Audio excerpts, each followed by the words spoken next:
നിയമാവർത്തനം അധ്യായം 10.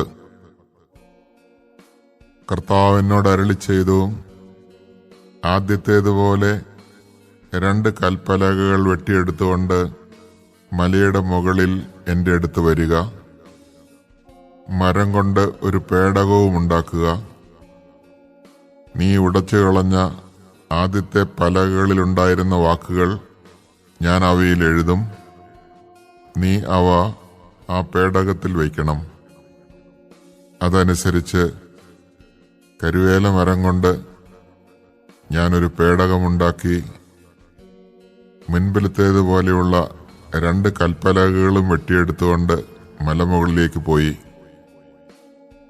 ജനത്തിന്റെ സമ്മേളന ദിവസം നിങ്ങളുടെ ദൈവമായ കർത്താവ് മലയിൽ വെച്ച് അഗ്നിയുടെ മധ്യത്തിൽ നിന്ന് നിങ്ങളോട് അരുളിച്ചെയ്ത 10 പ്രമാണങ്ങളും ആദ്യത്തേതുപോലെ ആ പലകകളിൽ എഴുതി എനിക്ക് തന്നു. പിന്നീട് ഞാൻ മലയിൽ നിന്ന് ഇറങ്ങി വന്നു. ഞാൻ ഉണ്ടാക്കിയ പേടകത്തിൽ ആ പലകകൾ നിക്ഷേപിച്ചു. കർത്താവ് എന്നോട് കൽപ്പിച്ചതുപോലെ അവ അതിൽ സൂക്ഷിച്ചിരിക്കുന്നു. ഇസ്രായേൽ ജനം യാക്കാന്റെ മക്കളുടെ കിണറുകളുടെ സമീപത്ത് നിന്ന് മൊസേറയിലേക്ക് യാത്ര ചെയ്തു. അവിടെ വെച്ച് അഹ്റോൻ മരിച്ചു. അവിടെ തന്നെ അവനെ സംസ്കരിക്കുകയും ചെയ്തു.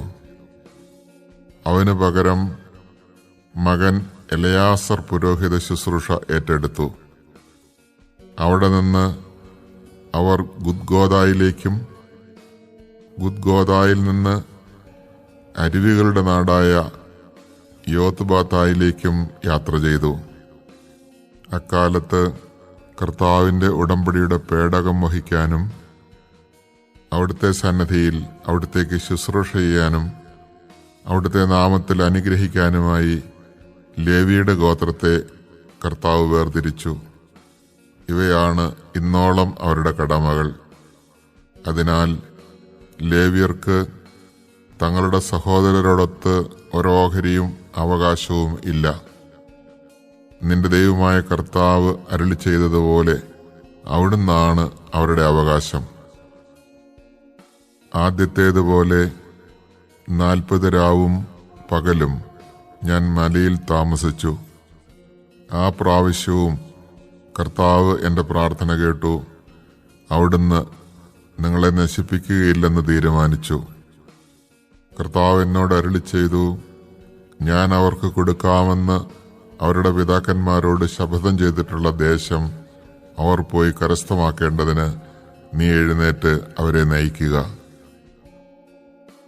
ഇസ്രായേലേ, നിങ്ങളുടെ ദൈവമായ കർത്താവ് നിങ്ങളിൽ നിന്ന് ആവശ്യപ്പെടുന്നത് നിങ്ങൾ അവിടുത്തെ ഭയപ്പെടുകയും അവിടുത്തെ മാർഗത്തിൽ ചരിക്കുകയും അവിടുത്തെ സ്നേഹിക്കുകയും പൂർണ്ണ ഹൃദയത്തോടും പൂർണ്ണ ആത്മാവോടും കൂടെ അവിടുത്തെ സേവിക്കുകയും നിങ്ങളുടെ നന്മയ്ക്കായി ഞാനിന്ന് നൽകുന്ന കർത്താവിന്റെ കൽപ്പനകളും ചട്ടങ്ങളും അനുസരിക്കുകയും ചെയ്യുക എന്നതല്ലാതെ എന്താണ്?